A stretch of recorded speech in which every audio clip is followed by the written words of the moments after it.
이번엔 저희가 준비한 두 번째 이슈입니다. 선거 얘기로 자연스럽게 이어집니다. 대권에 가기 위해서는 서울시장 선거를 여야 모두 거쳐야 합니다. 부산시장 선거도 마찬가지지요. 민주당은 박영선 후보가 후보로 확정이 됐습니다.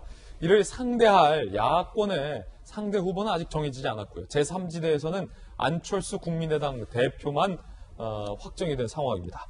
박영선, 이제 후보군요. 박영선 후보의 이야기 들어보시죠. 서울시민 여러분, 당원 동지 여러분, 감사합니다. 우상호 후보님께도 감사의 인사를 드립니다. 평당 1,000만 원대 반값 아파트로 서민들의 내 집 마련 꿈을 앞당기는 서울시장이 되겠습니다. 최종 야권 후보로 안철수 후보가 올라온다면, 그래서 본선에서 맞붙는다면 어떻게 이길 자신은 있으신지요? 반드시 승리하겠습니다. 문재인 정부와 민주당 그리고 서울시장 박영선이 안정적으로 서울을 이끌면서 서울 세계 표준 도시를 만드는 것이 이번 선거에서 우리가 해야 할 일이다. 자, 그런가 하면 제3지대에서도 안철수 국민의당 대표가 확정이 됐습니다. 안철수 대표는 이제 국민의힘의 후보와도 단일화 과정을 거쳐야 합니다. 발표나고 바로 전화통화했습니다. 야권이 승리할 수 있도록 함께 노력하자는 이야기들을 나눴습니다. 국민의힘 후보를 만나겠다라고 말씀하셨는데 어떤 점을 강조할 생각이십니까? 야권 단일 후보를 왜 선출하는가, 거기에 대한 공감대 형성입니다.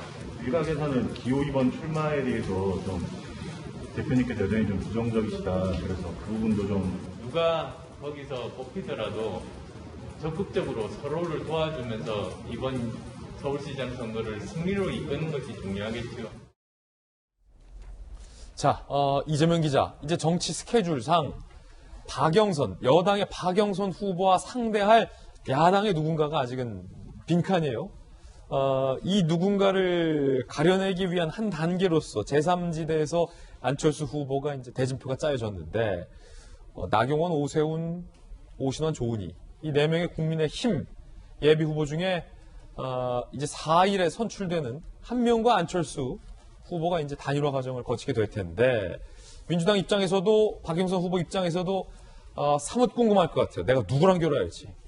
그렇겠죠. 예. 가장 중요한 이제 본승부가 남아있으니까요. 박영선 후보 입장에서는 2011년도에 민주당 후보가 됐었죠. 그런데 결국 그 당시에 박원순 무소속 후보한테 경선을 패하면서 진짜 10년 만에 재등판을 했다고 볼 수 있기 때문에 과연 본인이 상대할 야권 후보가 누구인지 관심이 높을 테고, 그런 반면에 또 야권 입장에서는 지금 박영선 후보가 등장한 이후에 어떻게 보면 야권에게 유리한 선거가 아니었냐 이런 이제 여론이 많았었는데, 그거를 어쨌든 팽팽하게 만들어놨죠, 박영선 후보가. 예. 그런 점에서 야권 입장에서 지금 굉장히 간단한 선거가 아니다 이렇게 보이기 때문에 이번 선거 간단치 않다. 그렇죠. 그런 점에서 이제 뭐 어제 국민의힘 토론회에서도 4명 후보 모두 다 안철수 후보와의 단일화 없이 승리할 수 없다 이렇게 얘기를 했죠. 그런 점에서 안철수 후보와 어떤 식으로 결합하느냐, 어떻게 물리적, 화학적 결합을 통해서 지지층을 결집해내느냐, 굉장히 큰 숙제를 안고 있는 거죠. 그런 점에서 4일 후보가 이제 확정되면 그때부터 굉장히 치열한 아마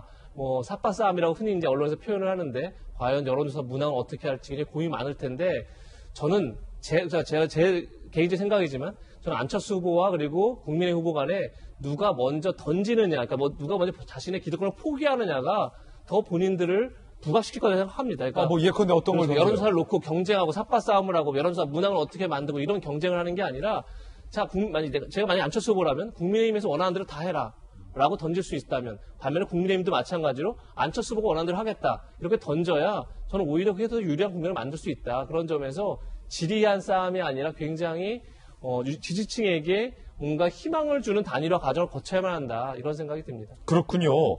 자, 그렇다면 안철수 후보와의 단일화 경쟁에서 패배한 금태섭 전 의원은 앞으로 어떻게 되는 걸까요? 정치권에선 야권의 정계 개편 역할을 주목하고 있습니다. 금태섭 전 의원 측 관계자, 우선은 선거에서 범야권 후보가 이길 수 있도록 힘을 보태겠다 이렇게 얘기했어요. 그 이후 신당, 창당 등 정계 개편의 구심점 역할을 마다하지 않을 것이다 라고 했는데, 박승호 변호사, 신당, 창당 등 야권 정계 개편 얘기가 나왔군요. 네네. 제가 개인적으로 볼 때는 금전 의원은 보수인지 진보인지 딱 부러지지 않는 것 같습니다. 예. 지난 2011년 당시에 안철수 대표를 보는 듯한 느낌인데 금전 의원은 안 대표 캠프에다 몸을 담았던 적이 있죠. 그동안 안 대표의 10년 행보를 타산지석으로 삼지 않을까 싶습니다. 그렇지만 금전 의원은 이미 국회의원을 지닌 정치인이다 보니 앞으로 좀 더 적극적이고 효율적인 행보를 이어나가지 않을까 싶은 생각이 듭니다. 예.